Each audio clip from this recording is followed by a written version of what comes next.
We're going to start right where we have to start, because after Arsenal dropped points against Wolverhampton Wanderers midweek, nobody could believe it. It was never supposed to happen. 2-0 up, cruising. Not playing that well, but 2-0 up, see the game out. They're going to draw the game 2-2.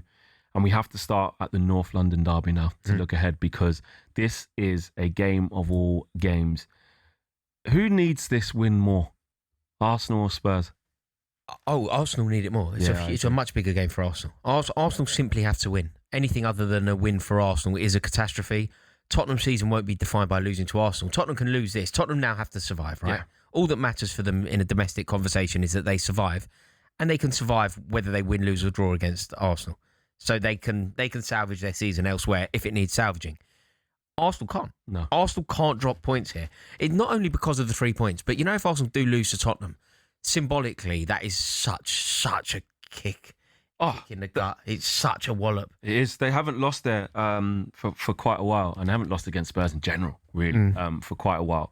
And I just think after what we've seen from Arsenal in the last 2 league games against Brentford and the last game against Wolves, Arsenal need something big. No, they do. Like they have to go there and win. Like you said, they have to go and lay down a marker to say, right, we've eaten into our cushion. There can be no more mistakes. No, they're getting it. Because we can talk about City a little bit later in the show. We're going to be previewing all the Premier League games. But Pep Guardiola's men will be there going, season starts now. Yeah, 100%. And equally, Mikel Arteta needs to talk to his own team. Do you know what it reminds me of? Do you remember a few years ago when that documentary came out? There was a documentary about All or Nothing, right? Did you watch it? I did. I saw bits of it. I couldn't really get too invested, but I watched bits of it. And there was a moment, though, that really stuck with me. And it was Mikel Arteta screaming at Nuno Tavares. Yeah. Remember? Right, screaming at Nuno Tavares. I think it was at half-time at West Ham. I think they were losing at half-time at West Ham. Nuno Tavares was apparently at fault, according to Mikel Arteta. And he's screaming at him, really going mad. And he's swearing. He's really animated.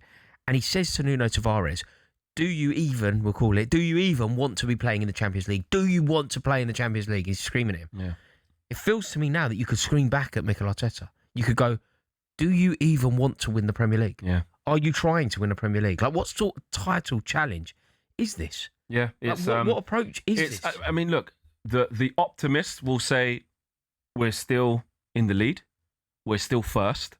We haven't been losing games, although in a title race, draws are, they're not great. Yeah, they're like losses. In the draw. Yeah, the value in the draw. They're like is losses. Definitely But I'm talking from like an optimistic Arsenal fan, because we can't paint a picture that every single Arsenal fan is down and dumps thinking they're going to lose the league, even though a lot feel like that. But they would point to that. Mikel Arteta is pointing to relishing the challenge after they lost against Manchester United.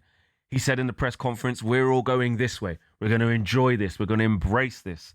And since then, okay, a couple of wins against Leeds and Sunderland, but then you look at the last couple, the pressure is getting to the players. I mean, we were speaking before we came on air, and you said that you can't have 12 cup finals. No, it's so true. No, it's too emotional. Yeah. It's too emotional. But when you said he said this and he said that, I mean, he says too much. I've heard him, honestly, he says too much. Do you know what I heard him talking about, Mikel Arteta? And look, for the record, before we do what we're about to do here, which is effectively pull him apart because he's been getting it so wrong, the thing I must hold my hands up and admit is that I think he's a good manager. I think he's done very well. I think, if nothing else, he has turned Arsenal from a joke into a serious football club. Arsenal are now, under the guidance and tutelage of Mikel Arteta, they are now a serious football club. About 10 months ago, I genuinely believed that they were going to win the European Cup. Yeah, I still have a terrible feeling that they're going to win the Premier League. They are, whether they win it or not. I thought they were going to win the. They're not 100% out of it. No, they're a serious football club now, and Mikel Arteta has overseen that change. But I think we have to almost ignore what he says. I heard him saying, when he was using the phrase, he kept saying full gas. We're going to play at full gas. You're talking about what he's been saying. I heard him say we're going to play at full gas, which effectively means we're going to take the handbrake off. He said they're going to jump on the fun boat and really play and have some fun. And that's what I mean, really embrace this. And none of it has happened. Well, none of it. With Arsenal still top of the table in all 3 competitions, the boss, Mikel Arteta, was asked whether their critics need some perspective. Because I think everybody has his own opinion and his perspective is the right one. We have ourselves a very clear instruction is we have to live the present. Now, what we did in the past is great, but we have to live the present. And the present is beautiful. We are exactly what we want to be in every competition. And what is there to play, we need to earn it like we've done in the last 7 or 8 months. Arsenal boss Mikel Arteta, they're saying we are exactly where we want to be. Do you know what? In in a bird's eye view, they are. They're top of the Premier League. They're through to the next round proper of the Champions League, finishing top of that. They're still in the FA Cup and they're in the Carabao Cup final. So in terms of February the 20th, at the beginning of the season, you write where you want to be. You write that. Now, the isolation, though, is, I think it's 2 wins in 6, which is not the form required to win the league. It's showing signs of PTSD, showing signs of crackling. People want to obviously say bottling.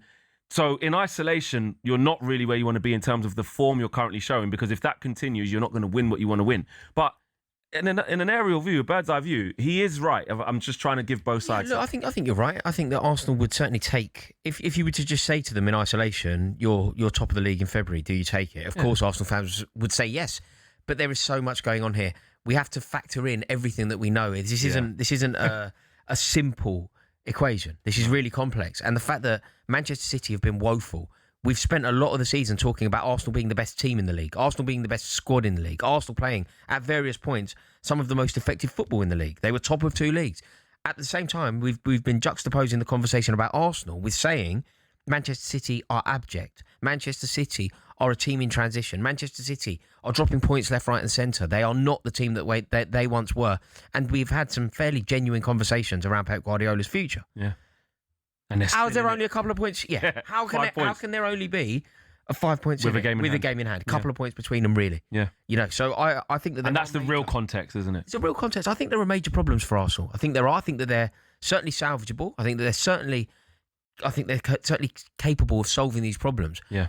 But we are going to learn exactly who Arsenal are over the next 2 games, because you boys go there next. Over the next 2 games, we're going to learn, and we're going to get a real indicator as to who they are in this Tottenham game. It's massive. We're also going to start learning about what Spurs are going to be about under Igor Tudor, because this is his first game.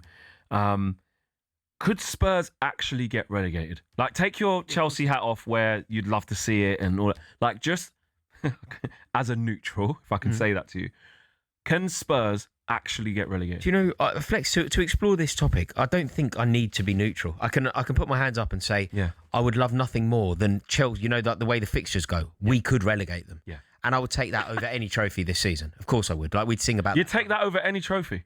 Yeah, what if we send Tottenham down? No, you wouldn't. 100%. You would rather send Tottenham down than win the Champions League? No, I suppose not. But realistically, we're not going to win. Would you rather send Tottenham down and win the FA Cup? No, you wouldn't. Yeah, I would. No, you wouldn't. Yeah, no, you wouldn't. What, relegate? We relegate. Would you rather take your little girls to Wembley to I don't know, beat Arsenal in the FA Cup final or City or whoever, right? Rather than send Tottenham down? Really? If we had the luxury, we played Tottenham at Stamford Bridge. Yeah, last game of the season. And we were the team. I think we played the penultimate game, or maybe one before that. Yeah. If we're the team to actually say goodbye to Tottenham, we do it. You'd take that. I mean, that's historic. Only the Champions League. That becomes a story of parable. Like that becomes something that lives forever. That becomes something that we sing about. That becomes something that we sing about forever and a day. Down, Like, we already stopped them winning the league. And now I know that if people want to be really particular and actually explore what happened that season, we didn't exactly stop them winning the league, but we did. Yeah. But imagine if we could be the team to stop them winning the league and to send them down. Rory, Champions League final against Real Madrid. Yeah. Or a relegation decider at the Bridge. I'm not a proud man, but I am I'm a very petty man. I'm a small man, but literally, I'm very petty. Okay. And people will say to me, right, how do you find the hate? You know, you're married, you've got 2 children, you've got a very fortunate life. How do you find the hate to be like this? I'm like, I find the time. I dedicate the time. I commit myself to finding the time to be as petty as I can towards Tottenham Hotspur. Of course, I would embrace the opportunity of relegating Tottenham. And of course, that would mean about as much to me as certainly winning a League Cup and maybe winning an FA Cup. We are going to talk more Arsenal Spurs on the other side. I just can't believe it. You said you'd rather send them down to win a trophy. Incredible.